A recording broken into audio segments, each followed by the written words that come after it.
President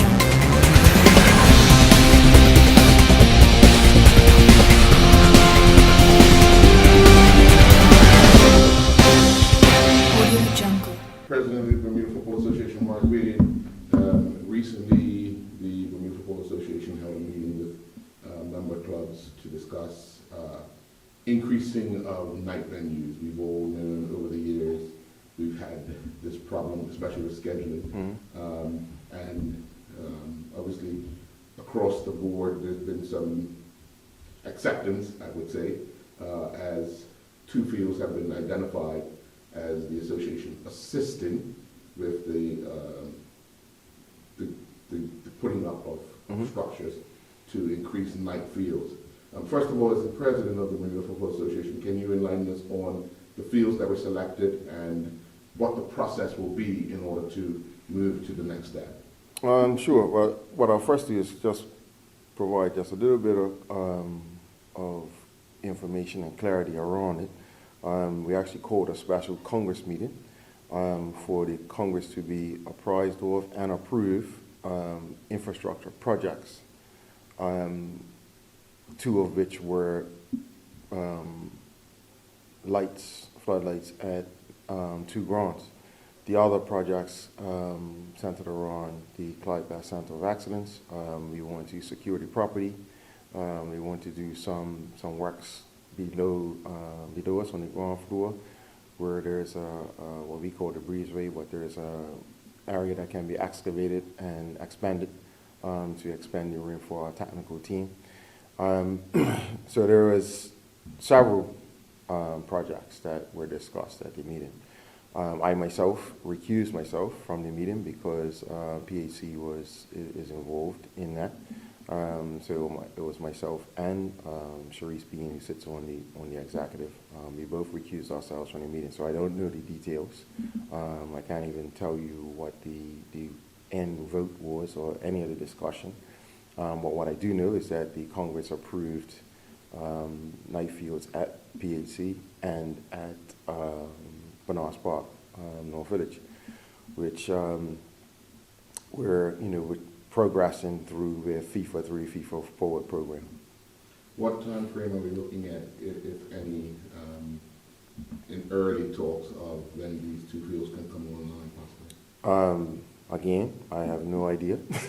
Well, I shouldn't say no idea, but Stuart Proctor is the chairman of infrastructure, and he and his committee will be, working through all of the application process through FIFA. They'll be doing all the due diligence on the contractors that were selected. Certainly be trying to find any cost savings that we can. Excuse me. I know that the desire of the competitions committee is that at least one of them was online before the end of this season. And we'll see, whether we can get to that.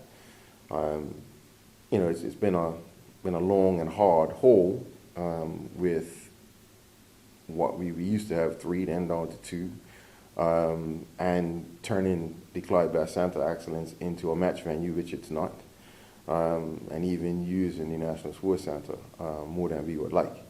But so if we can get one on before the end of this season, fantastic. If not, we're looking probably a year from now where we'll have them both online. When in getting this building up and running, I remember a lot of times during the FIFA Build project, how meticulous people are when it comes down to even a nail. Being that you guys have been through this process before, do you think it's that much more easier this time around because you know what they're looking for in particular? Yeah, I think based on the experience of doing this particular facility, we have some experience under our belts, and I think we can do a bit better in getting all the administrative paperwork and all of the sign-offs that we need done, so that the process isn't as painful as this building was, because this was a lot of work here administratively to stay within the confines of what FIFA demanded.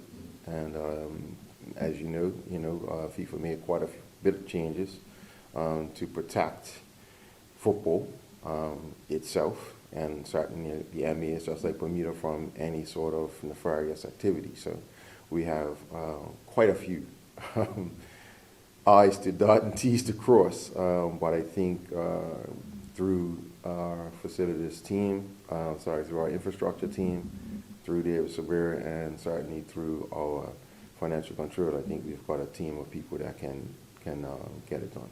And you mentioned the Clyde Bass Center of Excellence and technical committee room and so forth.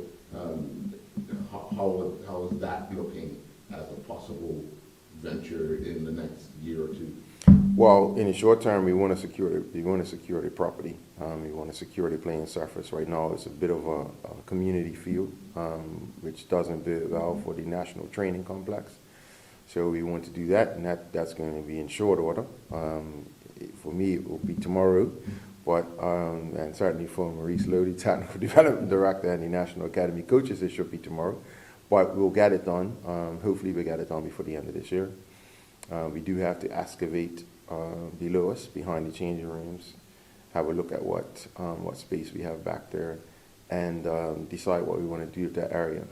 Certainly, the ideas that are banded around is a meeting room for coaches, maybe an office for the Technical Development Director and or the national coach.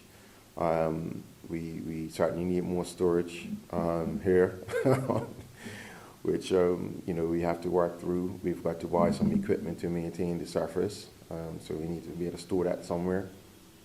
So there's some priorities, and then there's some ideas that we have over the next 4 years, and you'll see some of that come out later when we start to reveal our strategic plan for the next 4 years.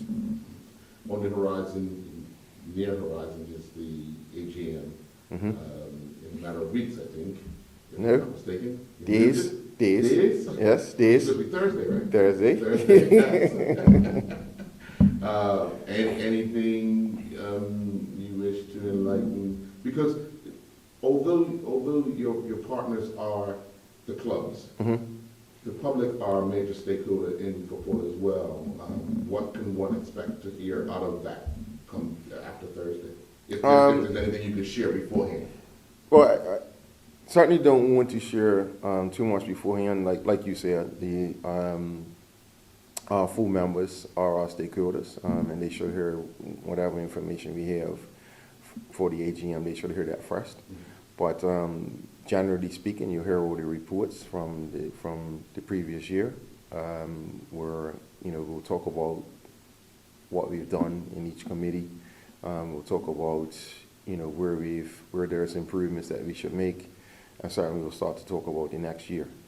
So you heard there will be some of those reports. And understanding that, yes, the public is certainly also a stakeholder in football. That's why we invite the media to come. The Congress took that decision, I think, 2 years ago, to allow the media to be in and film inside the Congress. So I thought that was a very progressive step from our Congress. So the public will be able to get a peek in that way.